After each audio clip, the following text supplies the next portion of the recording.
राजद के वरिष्ठ नेता सर्वोच्च न्यायालय के अधिवक्ता नवनीत कुमार झा, बिहार प्रदेश बुद्धिजीवी प्रकोष्ठ के प्रदेश उपाध्यक्ष प्रेम शंकर पटेल सहित आप देख सकते हैं शिवहर के भी हजारों राजद के कार्यकर्ता नवनीत झा के समर्थक पहुंचे थे।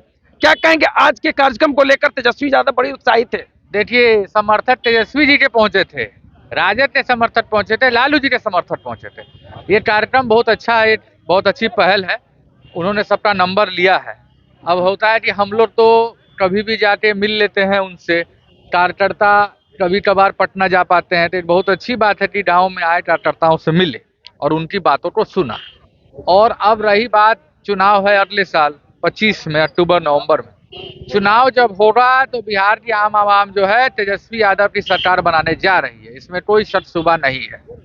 बड़ी चर्चा, शिवहर की भी चर्चा कर रहे थे तेजस्वी यादव। तो चर्चा तो करेंगे ही। देखिए, उनका कहना एकदम ठीक है, बातों को समझिए, वो क्या बोलना चाह रहे हैं। वो कहना चाह रहे हैं कि पार्टी के वफादारों को हम देखेंगे और पार्टी किसी एक को ही टिकट देगी, लेकिन पूरा सोच विचार करके उन्होंने क्या बोला, 3 बार सर्वे करवाएंगे हर विधानसभा में, जिसको हम स्वागत करते हैं कि भाई सर्वे कराएगी पार्टी और जो सबसे उपयुक्त नाम आएगा उसको टिकट मिलेगा।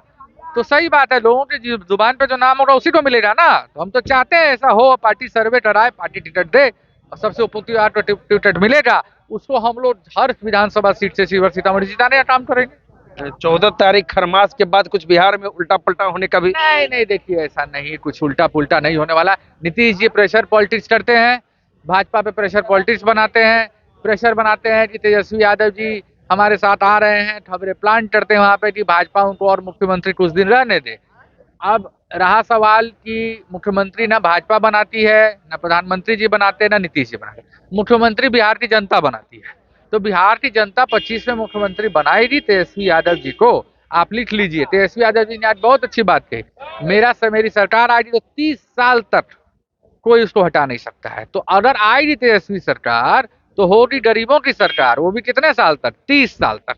माई बहन योजना, वृद्धा पेंशन योजना को 400 से बढ़ाकर 1500 करने का ऐलान तेजस्वी यादव कर रहे हैं। वहीं 200 यूनिट बिजली फ्री करने का ऐलान कर रहे हैं। क्या कहेंगे? ऐसा तो नहीं है कि ऐलान कुछ उन्होंने किया जो पहली बार किया हो। 5 लाख युवाओं को नौकरी दी। उसके बाद अस्पतालों में देखिए, सीतामढ़ी में अस्पताल, सदर अस्पताल में क्या किया, इतना अच्छा काम किया। शिवहर के सदर अस्पताल का इतना अच्छा काम किया। उसके बाद पर्यटन में कितना अच्छा काम किया सीतामढ़ी में ही, माँ जानकी जी जन्मभूमि को। उसके बाद किस क्षेत्र में काम नहीं किया, पुल पुलिया का काम किया, बनाने का काम किया। बिहार में इन्वेस्टर्स मीट कराया, 50,000 करोड़ का इन्वेस्टमेंट आया उसके अंदर में। बिहार में आईटी पॉलिसी बनाई। तो भाई 17 महीने कार्यकाल में ये तो मैंने 5-6 काम गिनाए, कितने काम उन्होंने किए हैं। तो ये जो योजनाओं उन्होंने कहा है, उन्होंने करके दिखाया है। और अब क्या है कि वो करना चाहते हैं। अब नीतीश जी से पूछिए तो उनके बोलते हैं, अरे मेरे से पहले बिहार में कुछ था, मेरे से बाद बिहार में कुछ होगा। नीतीश जी ही देश को आजाद कराए थे, नीतीश जी ही चाणक्य को लेके आए थे, नीतीश जी ने ही महाभारत की रचना की थी, नीतीश जी ने ही ब्रह्मांड की रचना की थी। नीतीश जी से पहले ब्रह्मांड नहीं था, वो जब आए तब ब्रह्मांड बना, हम लोग सब आए उसके बाद यहाँ पर। तो कह रहे हैं कि प्रगति हुआ है बिहार का, इसके चलते हम प्रगति यात्रा पर हैं। प्रगति यात्रा ऐसी है, शिवहर में प्रगति यात्रा ऐसी हुई कि हमारे पूर्व विधायक चाचा, 10 साल के पूर्व विधायक, उनको बांस के पीछे रख दिया, मिलने नहीं दिया। विजय बाबू को फोन किया तो लास्ट में 2 से आधे मिनट ले उनको मिलने दिया।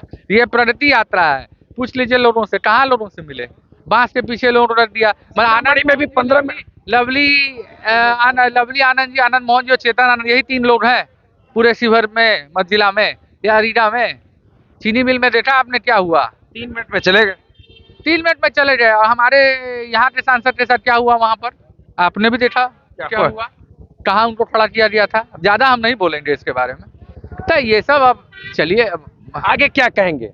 अब 2025 को लेकर बड़ी चर्चा हो रही है, आपके लेकर चर्चा होती है कि शिवहर से तो नवनीत झा ही चुनाव लड़ेंगे। वो देखिए, राजद के कार्यकर्ताओं की डिमांड है, पार्टी सर्वे कराएगी। कार्यकर्ता और डिमांड है, सही बात है, कार्यकर्ता अपने अपने लोगों के बारे में कहते हैं। पार्टी सर्वे कराएगी, सर्वे हमारा नाम आ जाता है और पार्टी अगर टिकट देगी तो हम बहुत मतों से चुनाव वहां से जीतते देने काम करेंगे। और शिवहर ही नहीं, आसपास जितने लोग, पार्टी को मजबूत करने का काम हम लोग वही काम ही किया आज तक। पार्टी को मजबूत करने का काम करेंगे। और इनके दादाजी भी राजद के, कह सकते हैं, राजद को मजबूत करने में अपना पूर्ण जीवन बिता दिया था। और इस अवसर पर देखिए बुद्धिजीवी प्रकोष्ठ के राजद के प्रदेश उपाध्यक्ष क्या कहेंगे प्रेम शंकर पटेल जी। जनता कार्यकर्ता दर्शन संवाद कार्यक्रम में आज हमारे माननीय नेता प्रतिपक्ष श्री तेजस्वी प्रसाद जी आए। कार्यकर्ताओं की बात उन्होंने सुनी और उन्होंने अपनी ओर से भी जो कार्यकर्ताओं को ऊर्जा के रूप में जो मार्गदर्शन देना था उन्होंने दिया। इससे आज हमारे राजद कार्यकर्ता तमाम जो सबसे निचले स्तर के जो हमारा एक पंचायत संगठन है, पंचायत अध्यक्ष से लेकर प्रखंड अध्यक्ष तक और तमाम जो समर्पित कुछ जो राजद के लोग थे, जो सम्मानित लोग थे, आए सबों की बात उन्होंने सुनी और बहुत ही तहे दिल से, बहुत ही ढंग से उन्होंने अपनी उपलब्धियों को गिनाई। वो उपलब्धि स्पोर्ट नीति, जिसमें बड़े बड़े पदाधिकारी को खेल नीति के तहत पुलिस विभाग में नियुक्ति की गई, जिसमें एक डीएसपी भी आए। पर्यटक नीति, जिसमें बहुत सारे 8 करोड़ उनके 17 महीने के कार्यकाल में 8 करोड़ पर्यटक लोग बाहर से आए, जो पर्यटक नीति का प्रतिफल था। 5 लाख युवाओं, 10 लाख युवाओं को उन्हें नौकरी देने का वादा किया था। अल्प अवधि में 17 महीना में 5 लाख युवाओं को उन्हें नौकरी दी। 3.5 लाख प्रक्रियाधीन रहा, जो उनके रहते अगर वो होते तो वो 3.5 लाख भी पूरा होकर 10 लाख का जो टारगेट था वो पूरा करते। लेकिन अब दुर्भाग्य उनकी सरकार से वो अलग हुए और उनकी जो धारणाएं थी, उनकी जो योजनाएं थी, उनका जो प्लानिंग था बेरोजगारों के लिए, युवाओं के लिए, वो कुछ अंश बाकी रह गया। जो आने वाले दिनों में अगर हम कार्यकर्ताओं के अंदर जो उन्होंने उत्साह भरा है और हम कार्यकर्ताओं ने जो उनसे वादा किया है, इस पर अगर हम लोग मेहनत से अगर काम करते हैं तो 2025 तेजस्वी मय होगा और गरीबों का कल्याण होगा, युवाओं का भविष्य सुधरेगा। युवाओं को कितना भागीदारी रहेगी? नवनीत कुमार झा शिवहर से। नवनीत झा जी शिवहर के परम आदरणीय श्रद्धे रघुनाथ झा जी के पौत्र है। शिवहर के विकास की जो ईंट है, एक एक ईंट पर परम आदरणीय श्रद्धे रघुनाथ झा जी का नाम अंकित है। जो मैं नहीं, शिवहर की जनता बोलती है, शिवहर के बुजुर्ग बोलते हैं, जो आज के जो 20-25 साल के जो बच्चे हैं वो भी कहते हैं कि क्या शिवहर है। आज हमारे बुजुर्ग जो 10-15-20 साल के बाद शिवहर आए, वो पहचान नहीं पा रहे हैं किसने बनाया। तो श्रद्धेय रघुनाथ झा जी का देन है। आज उनके पौत्र और नवनीत झा जी जनता के आशीर्वाद से और रघुनाथ झा जी के किए हुए कीर्ति पर, किए उनके कार्य पर, किए उनके विश्वास पर, जनताओं के बीच उनके लगाव पर आज हमारा नंबर 1 स्थान प्राप्त किए हुए हैं। सर्वे जी बहुत अच्छी बात उन्होंने कही कि किसी भी को टिकट देकर 3 सर्वे उस क्षेत्र काम कराएंगे। मैं भगवान से प्रार्थना करता हूं तेजस्वी जी सर्वे करा ले, एक बार नहीं 10 बार हर जुबान पे नवनीत झा, नवनीत झा, नवनीत झा। नवनीत झा का ही नाम आएगा। सर्वे कराने की बात तेजस्वी यादव कर रहे हैं कि 3 सर्वे के बाद ही टिकट दिया जाएगा किसी भी विधानसभा से किसी उम्मीदवार को।